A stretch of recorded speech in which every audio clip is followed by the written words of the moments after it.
planners and engineers and other specialists. Our ultimate objective is to allow for this last hour of presentation, questions, audience commentary to help frame a discussion at the Calaveras Council of Governments board meeting next week. And so as you're listening and commenting and questioning, know that Melissa, myself, and others are listening to your interaction, and that will help us decide the way to take this quite broad issue and chunk it down and present it to the COG board in a way that might allow them to start making some individual and collective decisions about what COG might want to work on in the next couple of years. So it's my pleasure to introduce 4 people who I've worked with very closely over my career. I would consider all 4 of them to be personal friends, and I think they all have messages that are interesting and collectively insightful, and are helping pull us out of the more stark reality and into some of the community-specific things that are going on to try to cope and move us forward in a real constructive way. So I'm going to introduce them one by one and allow them a couple of minutes to tell you who they are and 1 or 2 key messages from their perspective. I'm going to start with Dinah Bortner. Dinah is Caltrans District 10 Deputy Director, currently Deputy Director for Maintenance and Operations. No, I got it backwards. Used to be Deputy Director for Maintenance and Operations. Yes. Decided that had run its course in terms of excitement for her. It's now Deputy Director for Programming and Project Management. Programming, yeah, PPM, yeah. Exactly. Yeah. So let me turn it over to Dinah, and thank you very much for being here. Thank you, Matt. I've worked for Caltrans now for over 34 years in many, many different capacities. And in District 10, I've actually been, in District 10 covers 8 counties. Amador, Calaveras, and Tuolumne are 3 of our counties. And I have had maintenance and operations and had that function over the 8 counties, and now I'm programming and project management. I think just some overarching comments that I want to make, or observations that I want to make, are, we do have, and Will talked about it, and Sharon talked about it, we do have a new California State Transportation Agency. It is a new change for us. We had been, over the eons, part of the Business Transportation and Housing Agency, an agency that had multi-functions. Now we're focused on transportation. And that it is changing the way it looks to us, even internally. The focus on the new California transportation infrastructure priorities. I think Sharon's even been part of that group, and Will has been part of that group to put together the priorities. There is going to be a lot of focus on the active transportation program, the areas where, it won't just be roads. It will be bicycle. It will be transit. It'll be multimodal in many degrees. And one of the things that I wanted to emphasize is how important it is to align yourself with where the money's going to come from. Being ready to accept the funding as it comes available. I wanted to share it's a really good news story for me, because I'd been intimately working on it. We had been working with our partners in Amador County on a project that they very much wanted to move forward. The city of Plymouth had, and in big terms, it's really somewhat of a small project, but they've been wanting to deal with an intersection improvement right there in the middle of Plymouth at Main Street. And it was on the state highway. It's on Highway 49, and it's a roundabout. I'm a real fan of roundabouts, particularly from the maintenance and ops perspective, because you don't have to maintain a signal system. The cars don't stop. If we get familiar with roundabouts and in the right traffic conditions, they're just a fabulous alternative that we haven't used that much. So I had some personal interest in this, and the local agency had moved really diligently to get community consensus on this alternative, and it wasn't easy at first. And they made it through the process of doing an environmental document and a project report, and they got the environmental clearance, but they didn't have the construction money. And just as opportunities sometimes play themselves out, we, Caltrans, were facing in our next budget year cycle, some additional money in the shop. And we could commit this money, but only to projects that can be delivered next year. Now that's a challenge because we don't have much shelf. We don't have an ability to work ahead where we can put projects on the shelf waiting for new funding opportunities. So when this opportunity came up, we were looking everywhere. Where can we ensure that we deliver the right projects? And this Plymouth Roundabout was sitting there. And in June, we're going to amend our shop to put $1.1 million on the state highway system and fund the construction of that roundabout. And it wouldn't have happened if that community hadn't done the work, hadn't been there, and hadn't been ready to raise their hand and say, what about us? So I think it's important to work with your local Caltrans people. They know what's going on the inside. I think if I would whisper in any of your ears, keep nudging them. You know, sometimes we think a little rigidly, particularly in the SHOP program. By law, the SHOP program has to face or has to deal with statewide priorities. There's no north-south split, there's no county minimums. It has to be a priority in the sub-programs that the SHOP is made up of, like pavement, bridges, operational improvements, and safety. But there are opportunities there, so keep nudging us. In a moment, we'll hopefully get a chance to talk about one of the other District 10 initiatives, which is to take a leadership position in terms of suggesting that if the future of federal funding for the highway system is more likely to be focused on national highway system routes than other state routes, the district's been making some very cogent arguments about what that might mean, at least for State Route 49, and I know the local conversation is extended to State Route 4, so we'll come back and talk about that a little bit. Thank you, Dinah.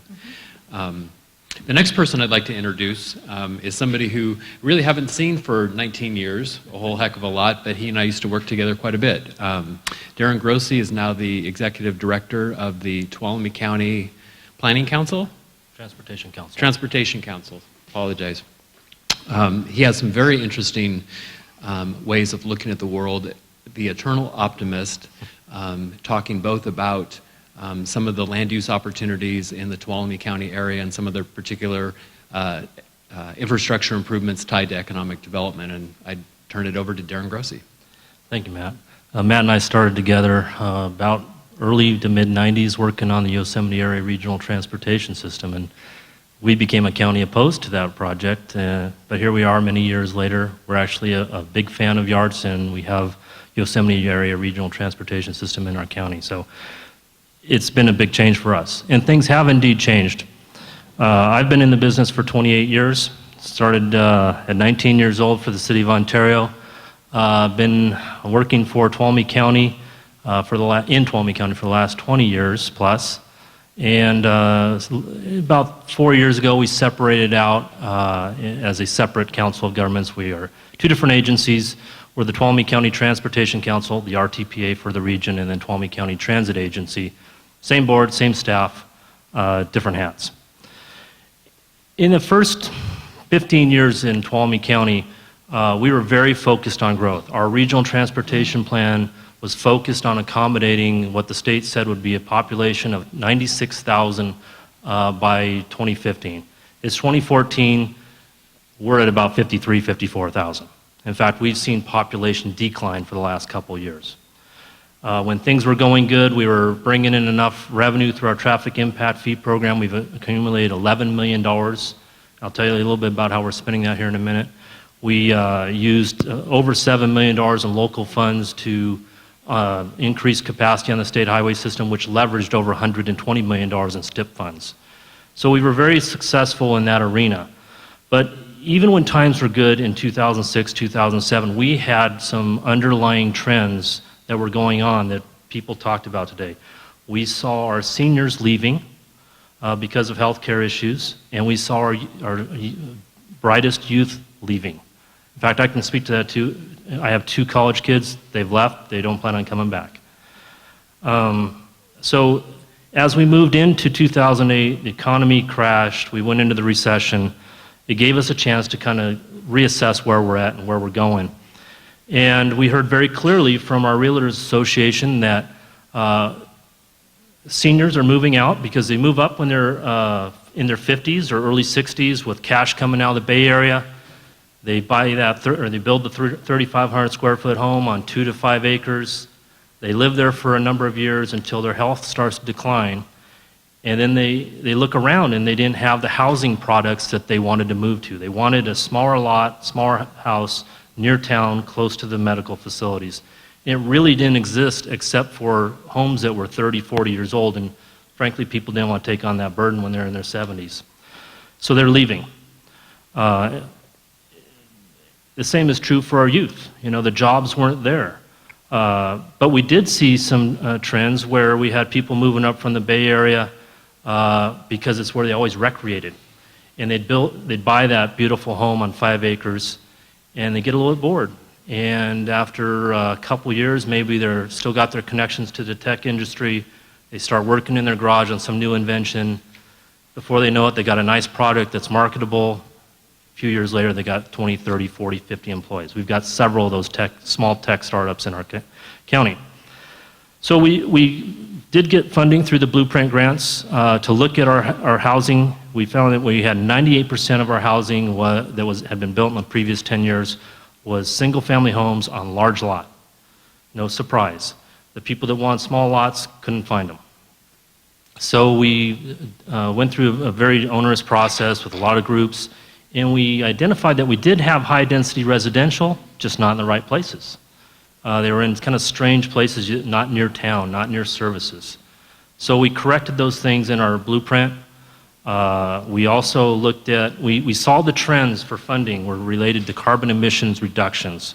We came up with an alternative growth scenario and a set of policies that reduce carbon emissions. So now every time we submit a grant, we talk about the carbon emissions reductions that we're going to get out of this funding.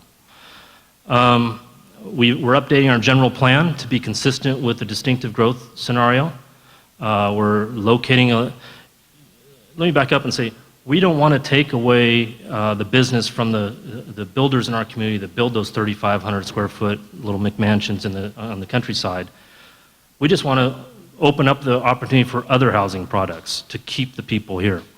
We are not doing any reductions in density whatsoever in our general plan, so that's kind of diffused a lot of the issues that people get concerned about. We're not controlling growth or directing growth that everybody has to live in condos and townhomes, which is also a concern we hear. No, we're just providing the land uses where appropriate for that to occur should the market go in that direction. And lo and behold, if you talk to our building official, what's the only housing product that's being built and sold in Tuolumne County right now? Small lot residential near town. So we did see the trends changing. Now, after the economy crashed, I remember having a conversation with our mayor of Sonora, and he asked, Darren, what can we do to help this town out? And as we sat there looking at Main Street, I thought about something we did in Jamestown. It's a little community that when I came up in 1993, there were boarded up windows. About a third of the businesses were vacant. We invested several $1 million and continue to invest money in that community in sidewalks, beautification, walkways to Railtown Historic Park. And you go down there now, and there's people walking around, the storefronts are full, there's been the private investment that came in after the public investment. So we looked at that as something that worked, and we developed this thing called Vision Sonora. Again got a Caltrans grant. Caltrans has always been a great partner for us. And we engaged over 500 people in the community and business members to talk about how Sonora might change to enhance the attractiveness of the community and the livability of the community.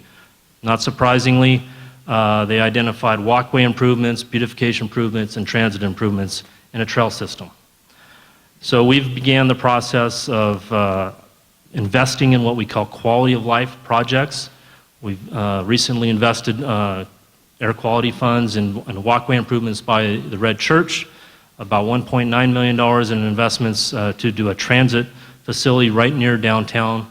And we just recently submitted a Tiger grant for $3.2 million for a transit hub. The idea being that we've kind of, again, many of our investments are targeted towards economic growth. We've invested in YARTS, which brings people up to our community. They stay in our hotels, then they ride the bus into Yosemite. It's very, it's a nice system. And I remember last summer I wrote it, and there was 11 members of a family from Chicago riding. It was very pleasing to see. Very popular internationally. We have a ski bus. Gets over 50% fare box ridership, serving the hotels in our community. It puts heads in beds, and that's what we try and do. Those are some of the things we're doing. The $11 million I mentioned in traffic impact mitigation fees, we're putting into a widening project on one of our most busy streets, got 22,000 cars a day, but it happens to be right where the hospital is trying to expand. And taking the burden off of the hospital, they're now able to put in a cancer center there, which is sorely needed in our community. And with that, they're going to be expanding down the street in multiple medical offices. That's the hope, that we'll have better medical facilities in our community to keep some of those seniors here so they can get those specialized services they need. Again, targeting the investment for economic recovery. Finally, we're kind of partnering up with our Economic Development Authority on a couple projects. Our Economic Development Authority wants Tuolumne County to be kind of the adventure destination for people in the Bay Area. There's 7 million people in the Bay Area.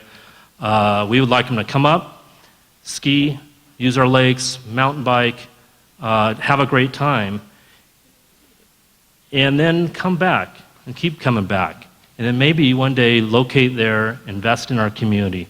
We've seen it over and over again.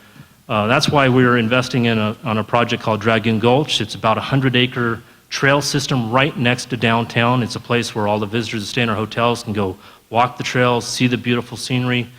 The city's purchased 100 acres there. We've invested in the planning documents through a grant through our health department and Obamacare. And we go out and we search out all the funds that we can get out there.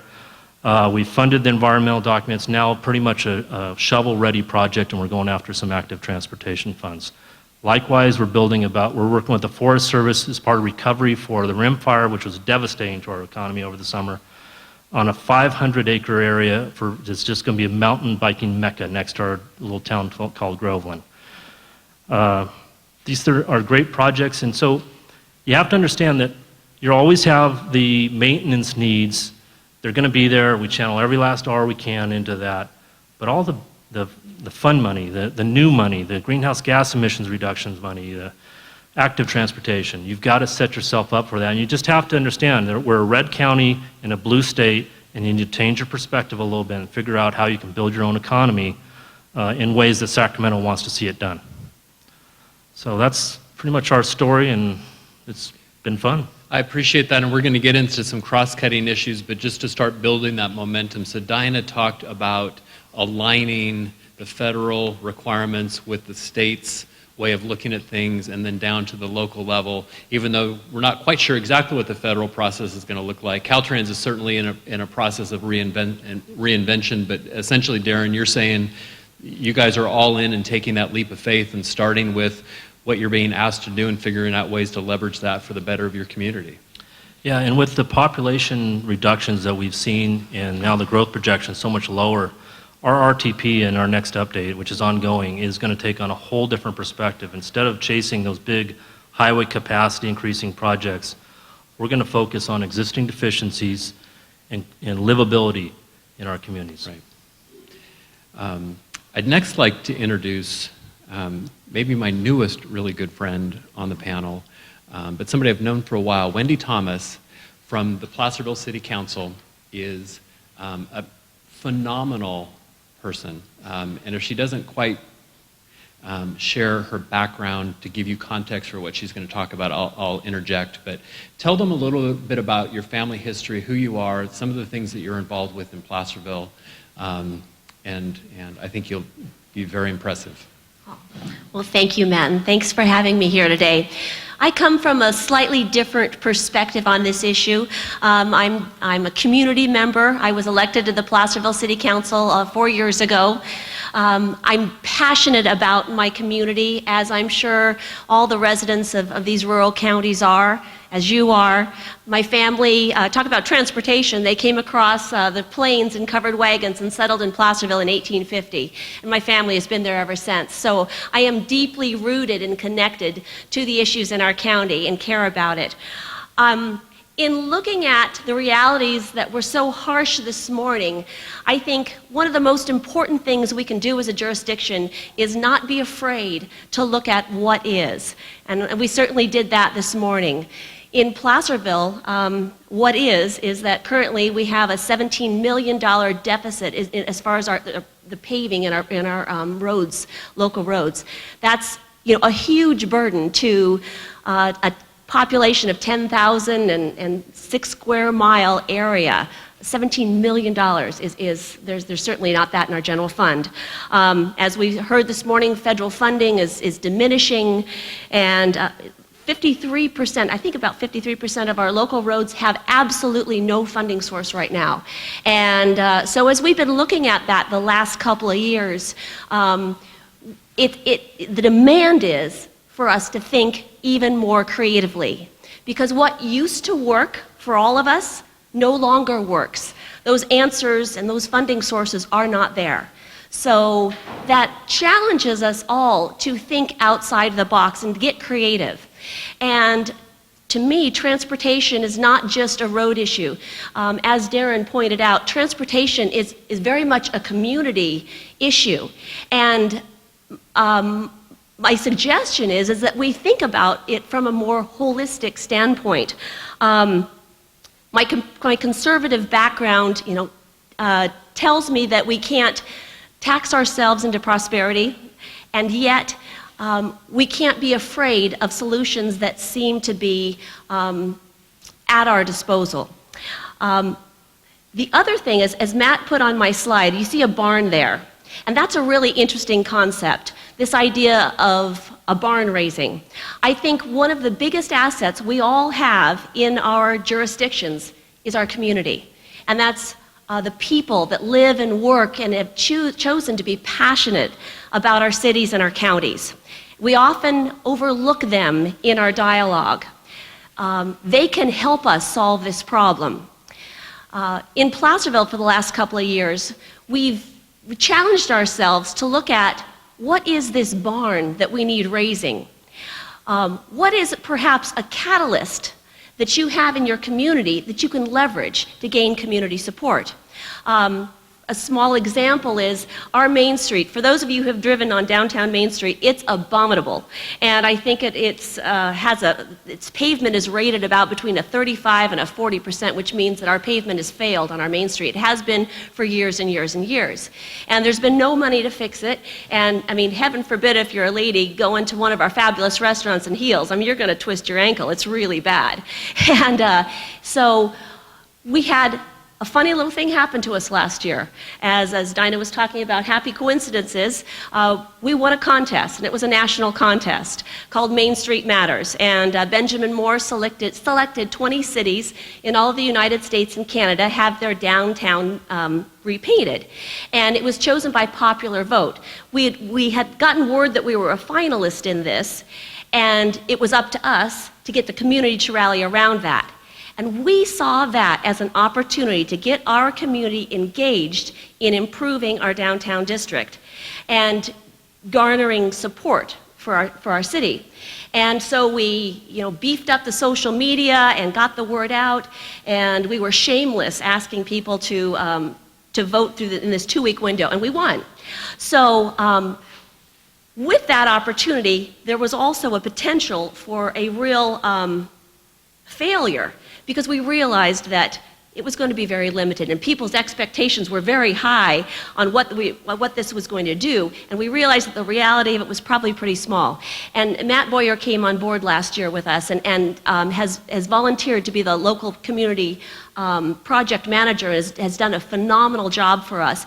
And what we're doing is we are using this catalyst that will have limited results. They're only painting the first story of some of our buildings. But we're using that to leverage community enthusiasm to launch a community barn raising, basically. And so through Matt's work, we have gotten painters and contractors on board and vendors to offer discounts. People are volunteering their time to do other aspects of improving our street for free. Because of this organic community support, we found ways to rechannel our STIP funds, and we are now programmed to repave our Main Street spring of next year because there was this community swell of support. So I guess my message this morning is use your community to not only identify what's important to them, but to also garner their support to get these things accomplished in our community. And the fabulous thing about that, and Wendy gives me much more credit than I deserve because it really was a community-driven effort. It is a very old-fashioned, very conservative community, and part of those roots are that the government should stay out of our way for the most part, do what it needs to do, but allow us to do what we need to do. And the challenge to the community was, you have a great opportunity to leverage this, and you put 32 different programmatic things on our radar that had nothing to do with painting, but had to do with creek restoration, street paving, sidewalk repair, etc. And the only way that was going to happen wasn't for the city of Placerville to write a check. It was going to happen if people came together. And the funny thing was, they are. And there was an article in the Bee over the weekend in South Sacramento. 5,000 people showed up in the Mac Road corridor to volunteer and do an effort that's quite extensive, and we'll provide you the citation to that. So I think this is not a Placerville phenomena. It's the next generation of what's going on to deal with some of these issues that our communities have come to grow and love. But we've also realized we can't afford, as the policymakers, the government agencies, to do them. So Wendy, thank you for those comments. Last but not least, we voted for you. We heard about it. Charles Field. Charles and I have worked together for a number of years in a number of different venues, and he currently serves as the executive director of the Amador County Transportation Commission, and I think would like to share a few things today, and there's some deeper cross-cutting issues that I think Charles is deeply involved with and extremely thoughtful, and we definitely will benefit from his wisdom in the next few minutes. Thank you, and thank you, Calaveras COG, for putting this together and for inviting me to participate. As always, I'm learning more than I'm going to now try to teach. And I'm actually going to reverse the order of the two items. Is there a rural response to state proposals and trends? Partly because Wendy and Darren have done such a good job of already talking about how to get by or do more with less. If I have time, can add some items that we've found successful over the years. I'll just zip through them. But, and I sort of hate to double back on what was discussed this morning, but I do. I want to do that for a moment so everyone understands the depth of what might be going on. We've always been struggling to get our share of state and federal funds and try to find ways to maintain adequate transportation infrastructure in our counties. This morning, I think you saw and heard clearly that it's getting worse, and that the outlook for the coming years is even worse. I want to read from something that was referenced several times, the California Transportation Infrastructure Priorities, Vision and Interim Recommendations from the California State Transportation Agency, February 6, 2014. In the introduction, they posed the question, what should the California transportation system look like in 10 years? And here's the answer, or vision. The implementation of a statewide high-speed rail system married with existing interregional and regional rail providers, local public transit systems, and efficient land use will provide necessary integration for seamless travel that is fast, clean, and convenient. So reading that from a rural county perspective, I just ask you to ponder, that's the current state vision, and that's written in a state document. There is a sentence a little later that says, the state is the government entity that must address interregional travel. A key challenge then for state policymakers today is to adopt policies for interregional travel and commerce that integrate well with regional strategies. Remember the word integrate for a moment. So they're saying there is a state responsibility to maintain an interregional system, and I trust we are still a part of that interregional system with our highways and our dependence on automobiles despite our efforts to improve transit. So Sharon already listed the key elements. Sharon worked on this committee on behalf of the rural counties, but she was hugely outnumbered. If you look at the membership that put this together, preservation, innovation, reform, and we could spend a half hour just on that. And I do want to acknowledge Dinah's comments about reform and say something quickly about how much improved that is. Confirm what she said. There has been work done in that area, and I would like to touch on that on that from our perspective. But then there's the word integration here. So I'm looking for, okay, how is the state going to integrate the rural counties? And it refers you to the forthcoming California Transportation Plan for 2040, due in December 2015. And it's interrelated Interregional Transportation Strategic Plan. And the Interregional Transportation Strategic Plan is a partner document that's actually developed and maintained by Caltrans, which determines where they're going to invest their money in the regional transportation system. So there is no answer. There's a reference to these products that are being developed. And so I would put everyone on notice this is taking place, and we are outgunned, outnumbered, and frankly, I haven't been asked for input on either of those documents yet, and they're due out in December 2015. So something's up, and I don't know what the rural county role is. And Matt started the show off by saying there are going to be no embarrassing questions today. Everything can come out on the table. There's that one for rural counties to think about.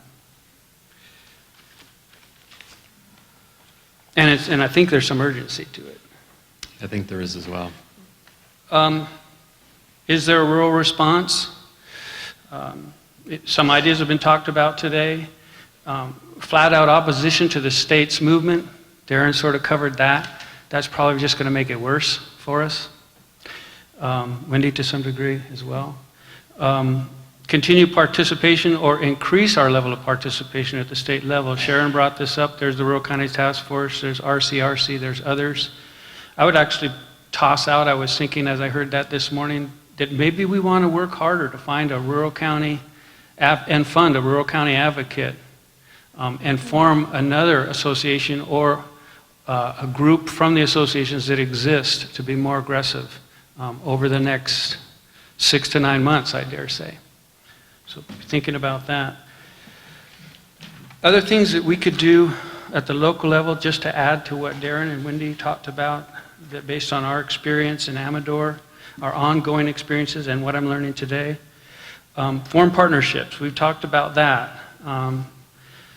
Here, still just greatly valuing the Tri-County partnership that Amador shared with Alpine and Calaveras. That one unfortunately fell apart largely because of lack of funding.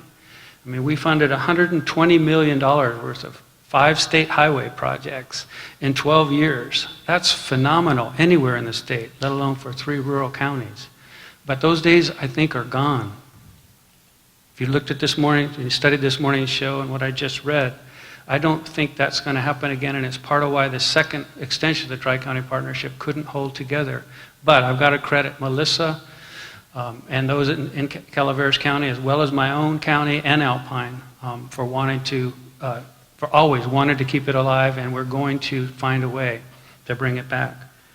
And then Mike talked about that a little bit this morning, about possible transit partnership. This is true. It's worked. It does increase our ability to serve our own residents and travelers by forming partnerships. And then we look at the state of California, as Darren said, to look for win-wins. What is it the state wants that we can actually do with what little we have and get? And Dinah mentioned a really good example with Caltrans, the improving role of Caltrans. To do that. What does the state want? How can we find and build win-wins with the state of California? Establishing local funding programs, that's real tough. Having looked at them all, the half-cent sales tax is by far the best. If the state and federal government have no plan, as Will showed us this morning, for solving this matter, we do want to look at that. Even though our voters are still either uninformed or have a valid argument that, wait a minute, maybe we should look at reform and how we spend our money at the state and federal level as well as the local level before we start adding taxes. But this half-cent transportation sales tax is the one funding mechanism that could raise the kind of money that we need when you throw local roads maintenance in with operational safety improvements on our regional system. And I think that's what we have to start looking at instead of really big expansion capacity projects. Submit the best projects for grant funding and don't get carried away with too many grant-funded projects. You need to determine which grant-funded projects have the least roadblocks and hurdles. We found it's often easy to get the grant approved. It looks good on your resume. But the hard part comes up when you go to actually build it. It can be property owners, it can be the environmental issues. Try to find the best projects, submit those grant applications, and you can have too many grants, more grants than you can deliver. And I heard this morning Calaveras might actually be having to return some of their grants to the state or federal government. Fund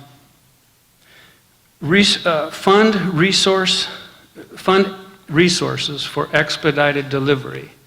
Amador County Transportation Commission just used some of its own funds to hire a local project delivery specialist. They're filling a role that used to be provided by Caltrans before Caltrans re-engineered about 20 years ago, when the Caltrans local assistants used to actually come up with the paperwork for our highway grant projects, filled out and would say, just sign here.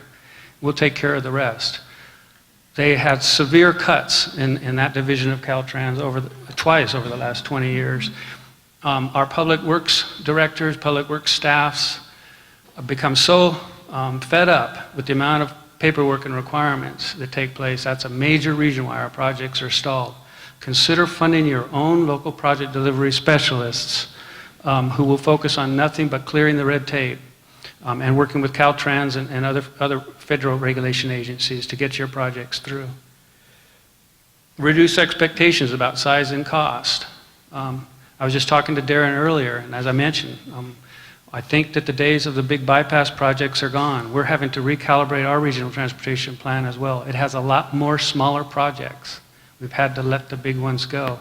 Again, that's part of why that MOU number 2 also didn't work yet.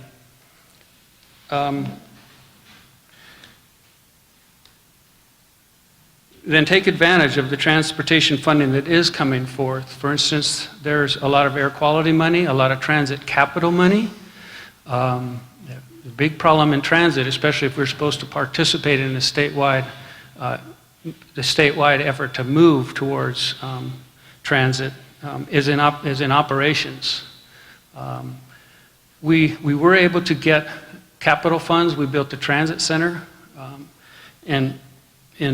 for for about $4.5 million. Matt Boyer was our project manager, did a fabulous job but it was really tough, really tough. 8 different funding sources, 12 different grants. Don't ever try it. But it's one of the things you have to do in a rural county. The thing is, those monies are there, as Darren said, oftentimes it's for the states, where the state and federal government are putting the money, not streets and roads where you might put the money. Go get it and see what you can do with it.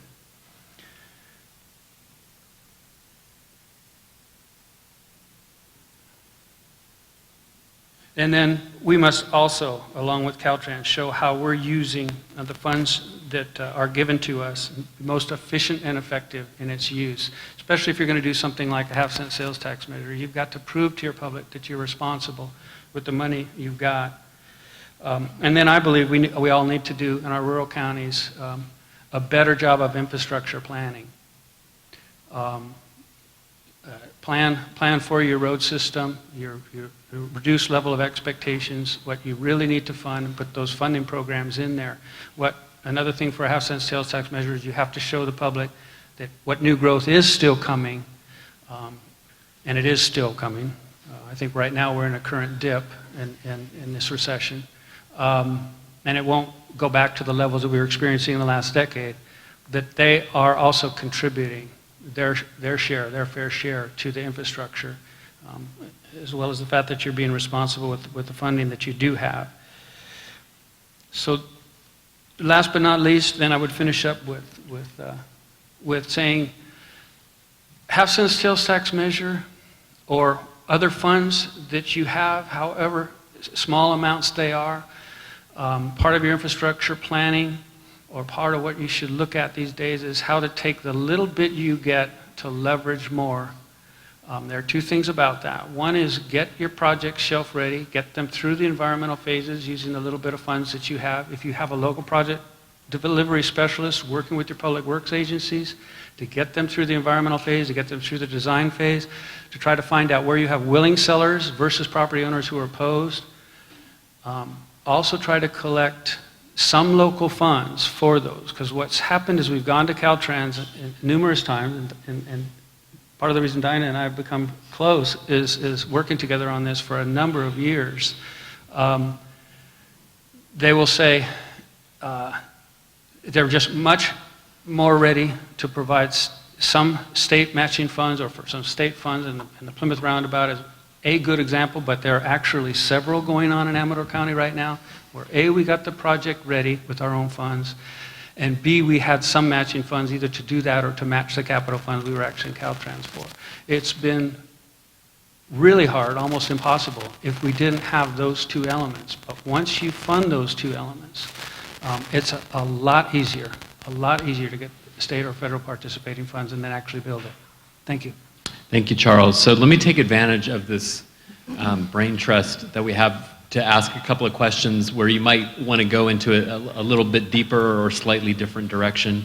But I think the reason that you're all here today is you're very good at innovation. And one of the things that I've learned over my career is I had to spend a third of my time thinking about the fire drills of the moment, a third of my time thinking about the things that I'm going to regret 6 months from now if I'm not working on them today, and a third of the time thinking about the things that are 5 years down the road. And I think Melissa Eads is in that same vein, and looking towards the COG board meeting next week, I think she wants to begin the dialogue about 5 years from now, we need to be somewhere, let's talk about where we best think that is going. And I think all of you have been able to keep the plate spinning on a day-to-day basis and still do some pretty amazing things. So let me start with a really easy one. Easy compared to maybe the rest of these questions. So one of the things that's challenging in a Calaveras County is there's a huge amount of pot for active transportation. Active transportation is not something that's been a huge element of the planning, either transportation or otherwise. So setting aside the question about whether demographic change is happening, how do you adapt, how would you recommend adapting from a rural lifestyle community, a community that embodies rural lifestyle as much as any in the Gold Country, to fit with one of the largest pots of money that's out there today, which is active transportation? How does this community as a whole move forward into that brave new world?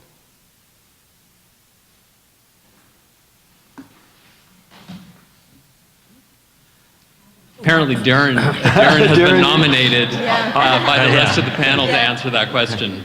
You know, He mentioned Tuolumne's interest in bike and ped projects. So we very much are. you got it.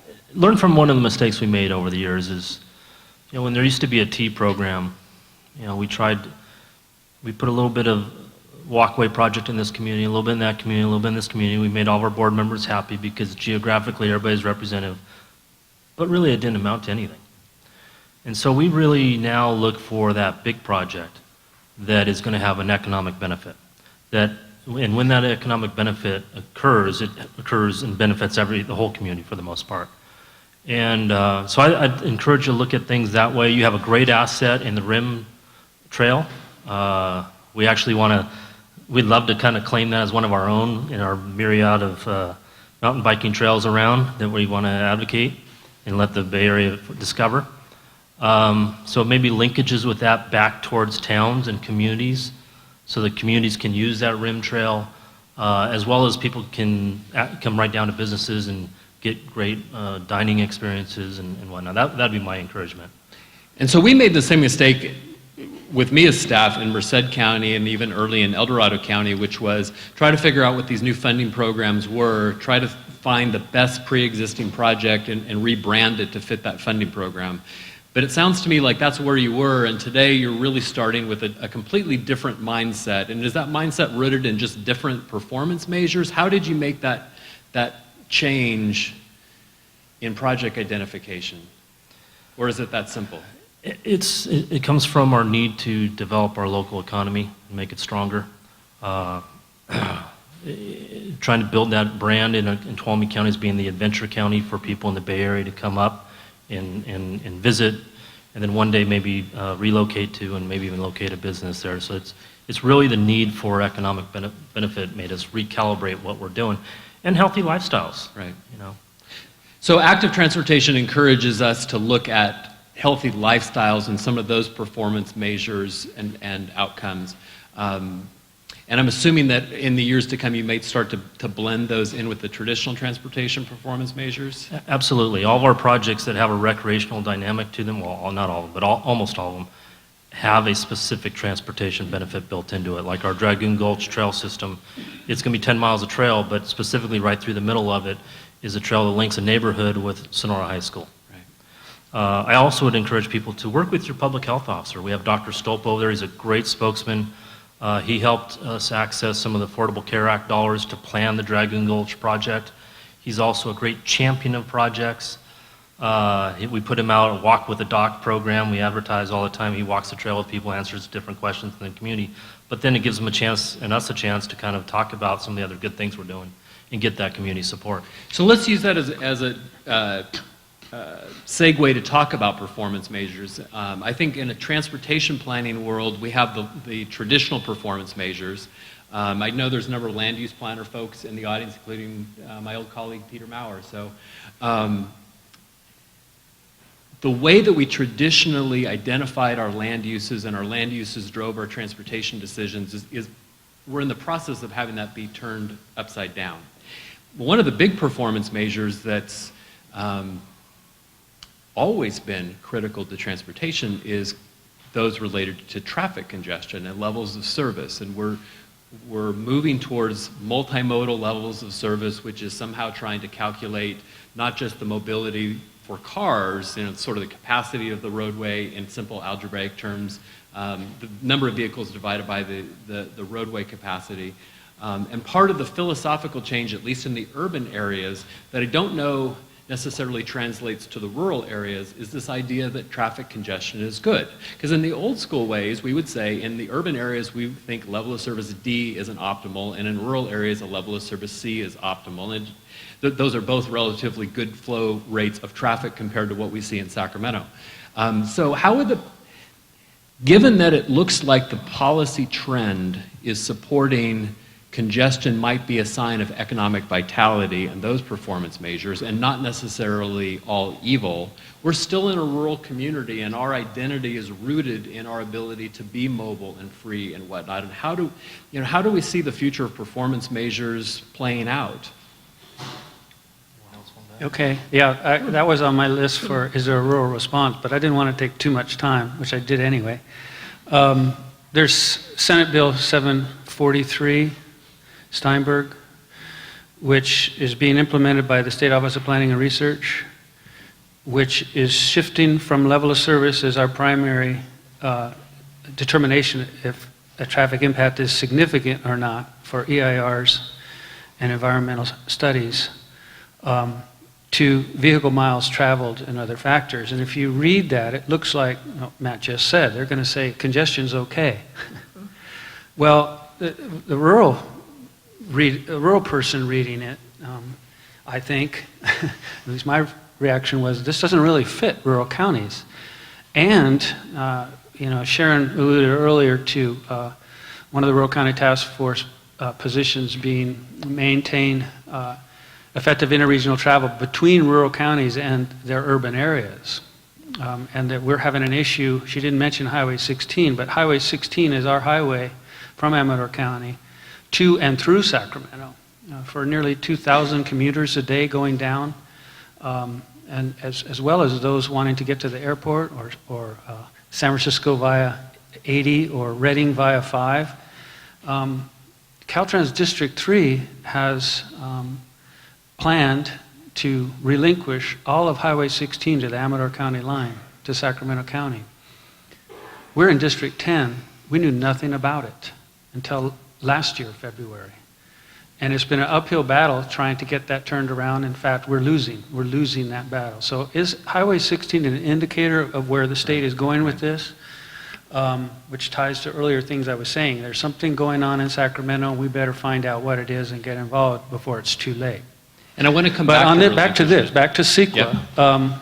So they're already applying this measurement to 8 miles worth of Highway 16 in the Rancho Cordova to City of Sacramento area. And they're going to convert it to a complete street. And they're already down the road with this new performance measure. And we're saying, well, wait a minute, that's the Jackson Highway. It's been there 150 years. That's our highway. And we want to be able to continue to go 55, get through there and not be worried about hitting a cyclist or a pedestrian.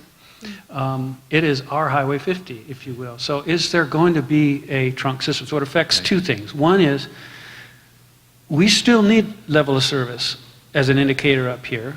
And two is it affects our statewide interregional system and how they're investing in the statewide interregional system, which is why I bring up 16. Calaveras better start watching out for Highway 4, Tuolumne for 108. We all ought to watch out for 49. But, that's probably enough.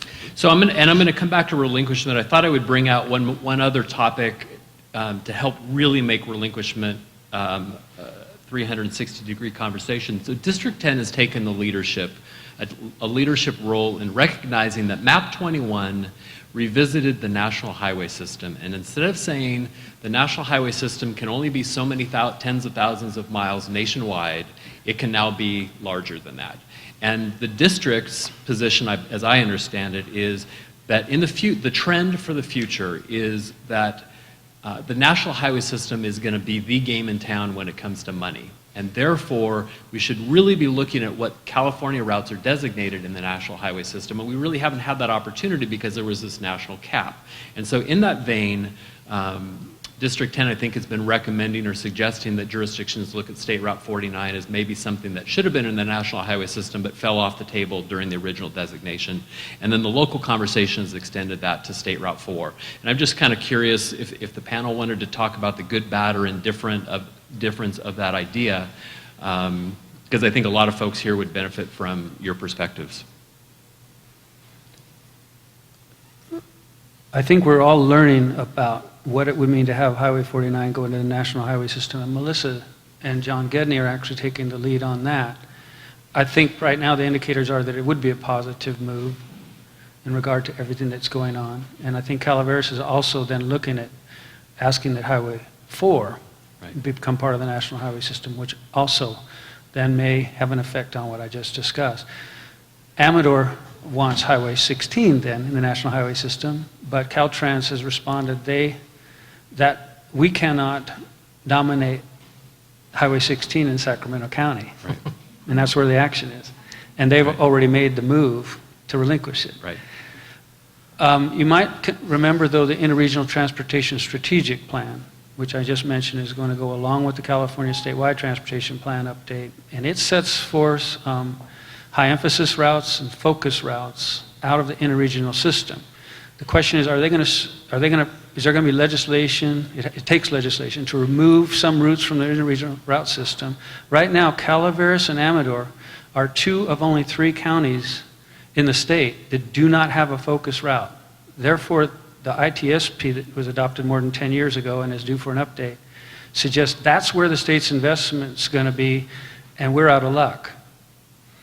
Tuolumne, the only route you have, I think, is 120. 120, yeah. So funds for, for 108, and then our concerns for 49, our mutual concerns for 49, all also come into play as the state looks at updating its interregional transportation strategic plan.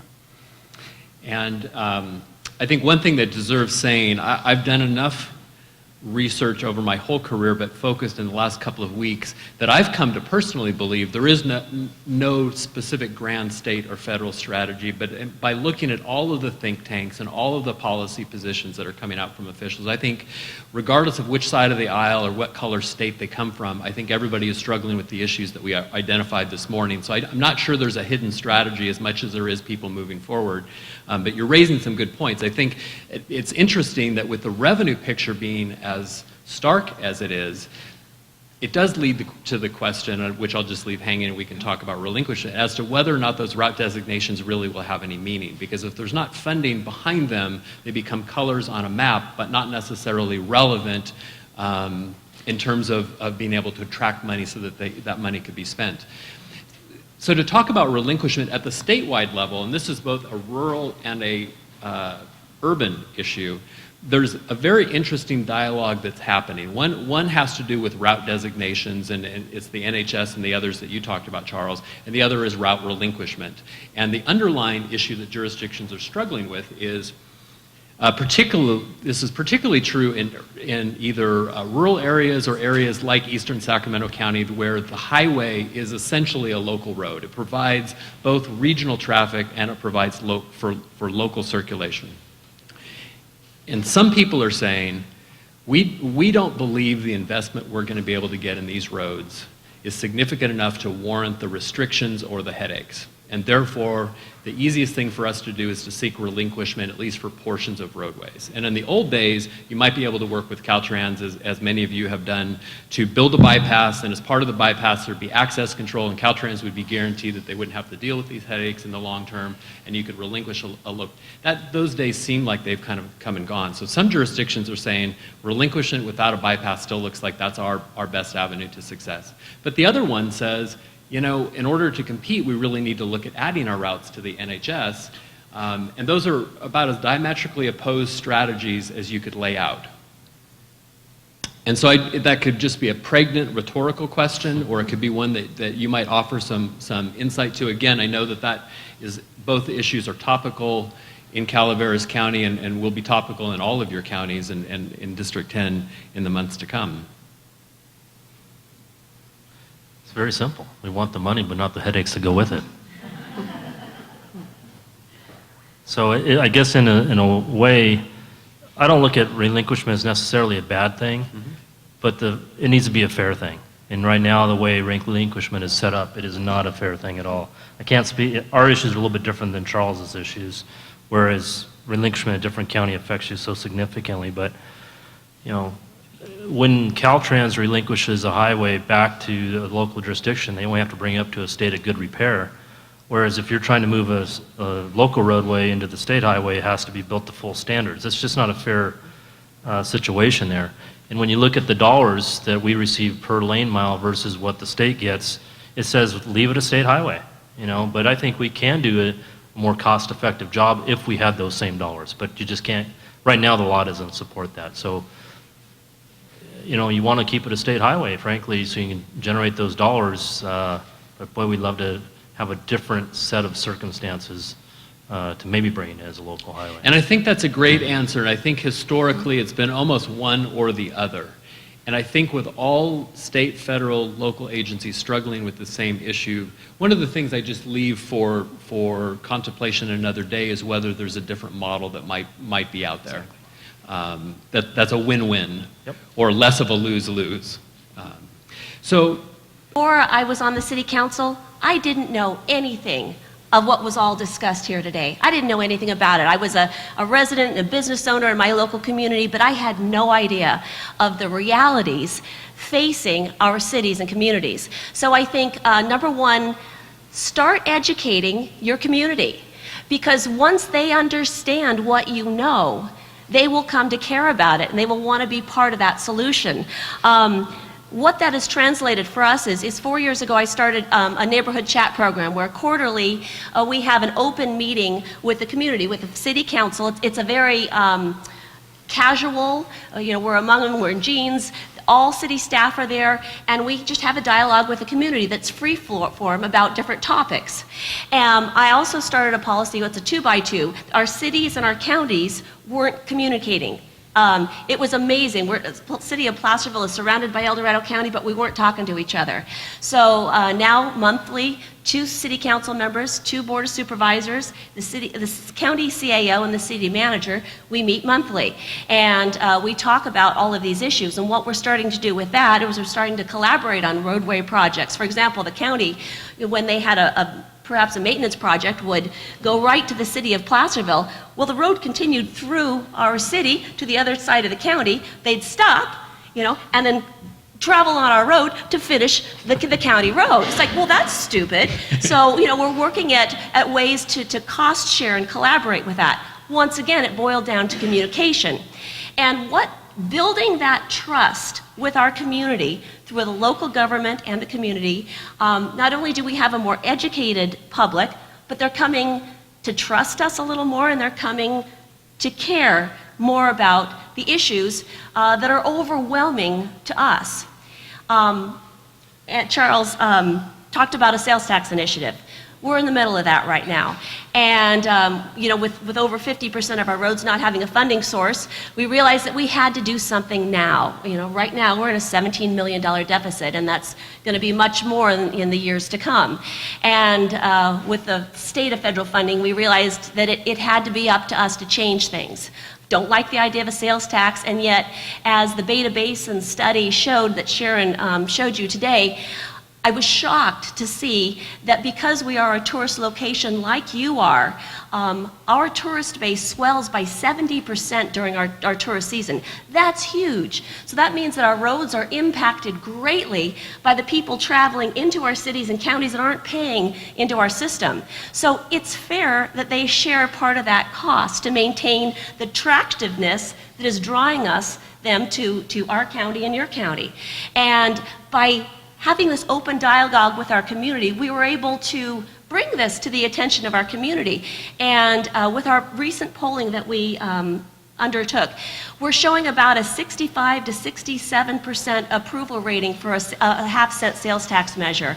And so what we're looking at is we are looking at not a specific tax, which requires a 2/3, a 67% vote. We're looking at a general tax, which only requires a 51% vote. Right now in our polling, we have those numbers. But what we're doing is we're looking at doing a counter ballot initiative that says we will use this funding for roadways and local maintenance. Also, repairing our old city hall is important, and perhaps a police station. So we're wrapping those critical issues into this funding source.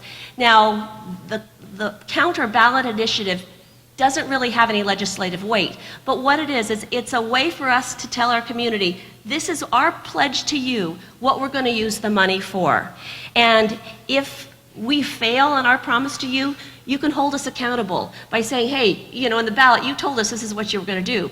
We are also pledging to have a citizen oversight committee that will approve all of the funding. So there will be some checks and balances, because councils come and go. The public trust, it depends on the council involved. So those are some of the creative ways that we are working to solve our own problems. And it all started with communication. So that was a long-winded answer, but hopefully there's some helpful tips in there. And one of our ground rules today was to challenge assumptions and get out of our comfort zones. And one of the things that's been tested in a couple of different places that we've talked about in a couple of other places is what happens when the community has a need, the government has no ability to provide it. And the dynamic that we've gotten ourselves in is, well, it's the government's responsibility to figure out a way to do that, or we've got rules and regulations you have to comply with anyway, and therefore.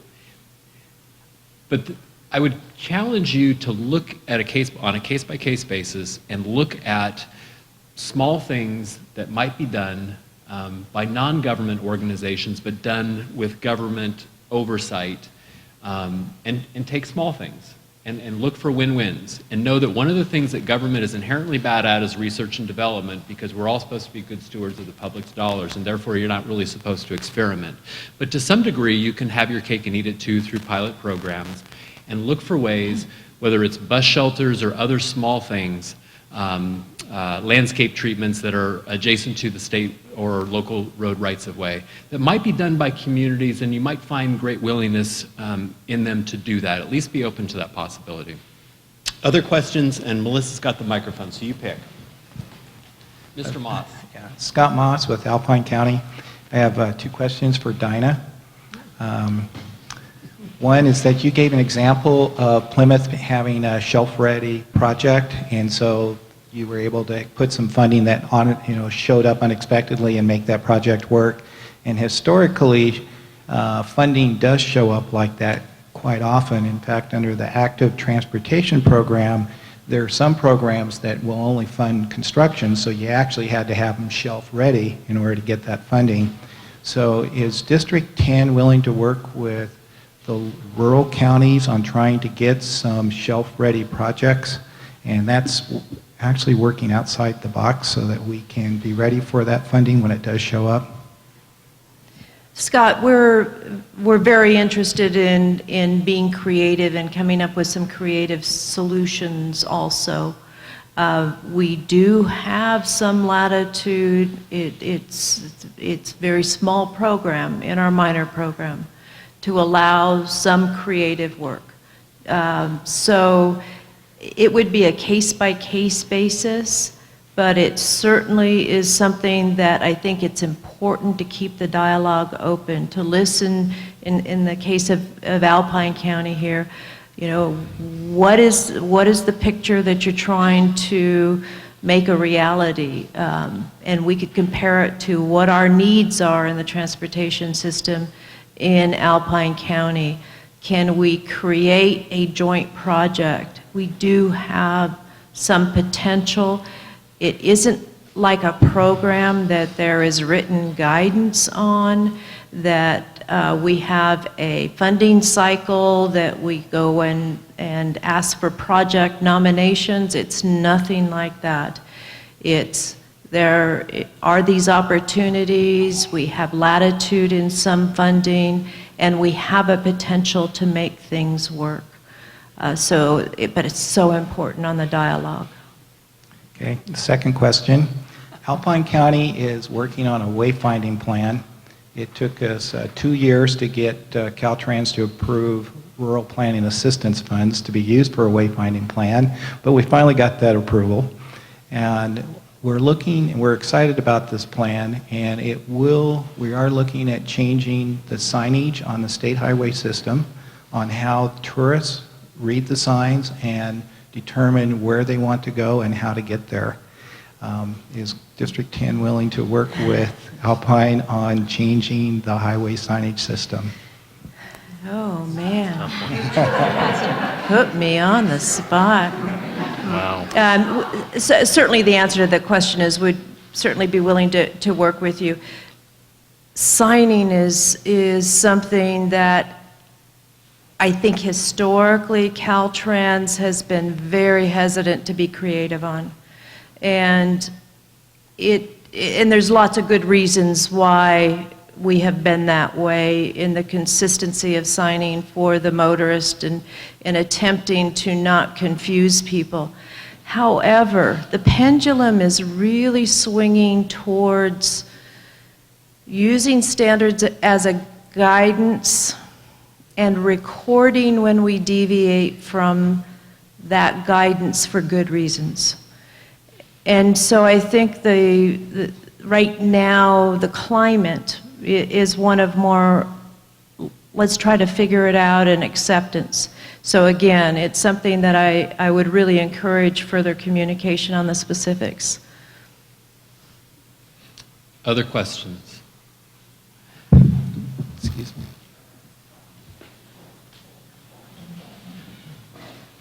Maybe just a comment if folks respond to. As a relatively new member of the COG board and trying to get up to speed on current funding changes that we talked about today, and experience of being in public works about 10, 15 years ago when things seemed a little more clear, it seems as though we're almost moving forward in some sort of Alice in Wonderland world where we don't know where the funding will be. We're trying to guess the priorities, and if we can guess the priorities, we have to hope that maybe our competitive grant may or may not fit in with those priorities. We're being asked to make decisions if our roads should be part of the national highway system, but we have no idea what the implications of that will be. So I appreciate everything folks are saying today, but it seems as though there's so much uncertainty, and yet we're still required to move forward with long-term planning and other projects with this level of uncertainty. Is there any indication when things are going to get clearer, or is this the new world in which we live in? Maybe that's the question. You know, that's a great question, and you all may have good perspectives on it, so I defer to you. Well, I would suggest that you work very closely with your executive director. Things like cap and trade may seem new to you. I've been dealing with it for 7 or 8 years.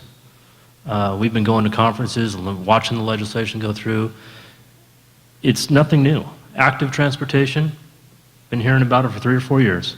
We've been positioning ourselves as a county, working with my board, to be right there in line and ready to leverage as much money as possible for several years.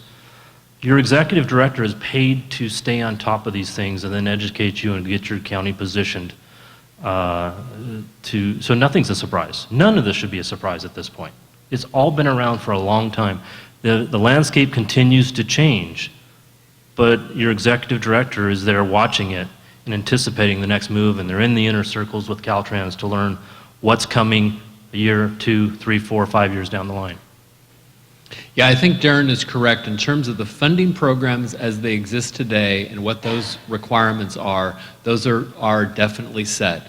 The planning requirements and the suggested direction, at least of the state of California, is fairly well determined in the short term. When we go back to the conversation this morning in terms of long-term funding solutions, I think it gets a little more fuzzy there in terms of what those dollars are going to be. And one of the props I won't flash to you, but there's a great article at the bottom of yesterday's Sacramento Bee, and it talks about Pfizer's third attempt to acquire AstraZeneca, another pharmaceutical company. And it's timely for this group because as part of this new framework for federal transportation funding, the Senate committee that's in charge of figuring out where that funding would come from, not what the funding funds, but where it comes from, the major strategies around corporate tax reform, and I think Will or Sharon referred to this earlier today. And essentially Pfizer's saying, and oh, by the way, if we are able to acquire AstraZeneca, we're just going to reincorporate outside the country. And so what it means is this attempt to fund transportation and other things by closing corporate tax loopholes and the way that corporations do their accounting may or may not be the solution. And so if we're looking for immediate understanding of what transportation finance is going to be like in the next 5 years, we're probably closer to Alice in Wonderland. In terms of the programs of today, I would concur with what Darren is saying. If I can make one other comment, Caltrans is a great partner, and we have found that they're always willing to work with us. We don't get 100% our way at all, and we'll deal with that. But I would also encourage the local folks to look for ways to be a good partner to Caltrans. Don't always be the one that's saying, we need this funded or we need that funded. And then when they have a problem on their highway system and they're getting a lot of bad press, everybody's hiding it behind. You need to, as elected officials and staff, be willing to step out and champion Caltrans and support them through thick and thin, as they will for you when the time comes. Don't always make it a one-way relationship. I'll Maybe pay time you for- later, Darren. I got a project. Maybe one last question, and we'll do a quick wrap-up.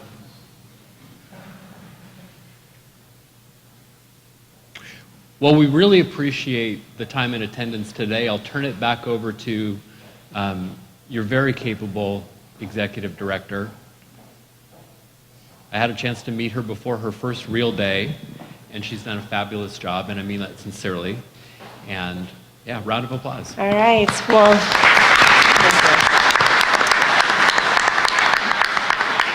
my thanks to Darren, Wendy, Dinah, and Charles. I appreciate the information that you've provided Calaveras County, the Council of Governments, and our elected officials here today. I truly appreciate it. So a round of applause for the panel, please. So I think I appreciate their partnership. I appreciate the stories that they've shared with each of us today. So I look forward to continued partnership with each one of you. I think we have our work cut out for us. At this time, I'd like to acknowledge the people that I will be turning to set policy and direction for the Calaveras Council of Governments over the next year and beyond. So at this time, I would like to acknowledge Wes Cullum, Elaine Morris, Debbie Pawnee, Cliff Edson, Paul Stein, John Gomes, Jim Heminger, and Kate Allen. Please give a round of applause to the Calaveras Council of Governments.